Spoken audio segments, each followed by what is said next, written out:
Good afternoon, traders. John Caruso coming to you from the afternoon of August 23rd with your currency outlook for the day. Taking a look at some of the data that came out this morning, we did see some global PMIs come out. Fairly lousy PMI manufacturing data coming out of the United States. One to kind of highlight is Germany. Germany actually saw their PMI data downtick 0.8% to 56.1.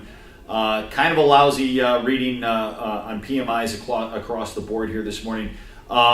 Strong dollar, I think that's the theme. We're going to stay with it until it proves us incorrect.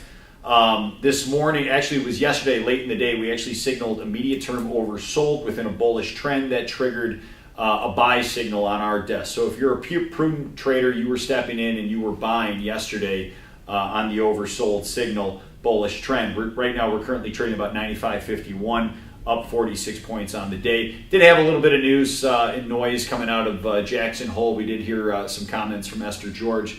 She did mention that she is in favor of 2 more interest rate hikes coming down the pipe here this year. I think September is already a foregone conclusion. There's a 96% chance that they're going to raise next month. The wild card still remains December. Right now, our FedWatch tool is projecting a 60% chance that they raise interest rates in December. So we'll have to wait and see. Obviously, we're going to be data dependent moving into the back half of the year.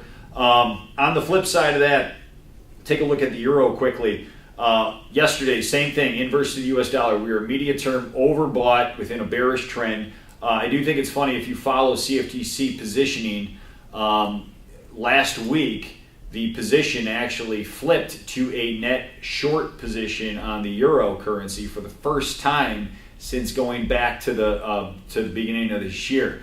So it only took 4 or 5 months for that to actually happen. If you recall, if you follow CFTC positioning, back in April when we were trading right around 125 in the euro currency, it had a record net long position on the market. And here we are 1,000 points lower, and it finally flipped for Consensus, who largely chase charts. It finally flipped to a net short position. So the last 4 or 5 sessions, it's of no surprise to me that the market squeezed higher as the market started to pile on the short side. So we are still bearish on the euro currency, much like the dollar. We're going to let the data kind of do the talking here. We're going to stay with that theme until the data and or the chart flips back to bullish trend. So I do have a downside target, immediate term here in the euro of about 115. If 115 gives out, then I don't see any reason why we can't trade all the way back into the 113 handle here in the near term. So keep that in mind.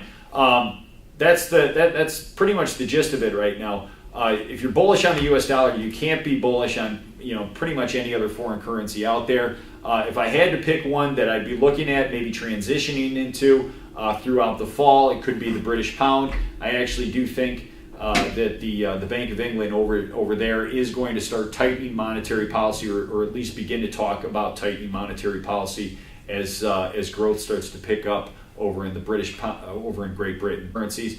If you want to follow our trade signals here at my trade desk, give me a call, shoot me an email. We'd be happy to extend a trial to you. Thanks a lot.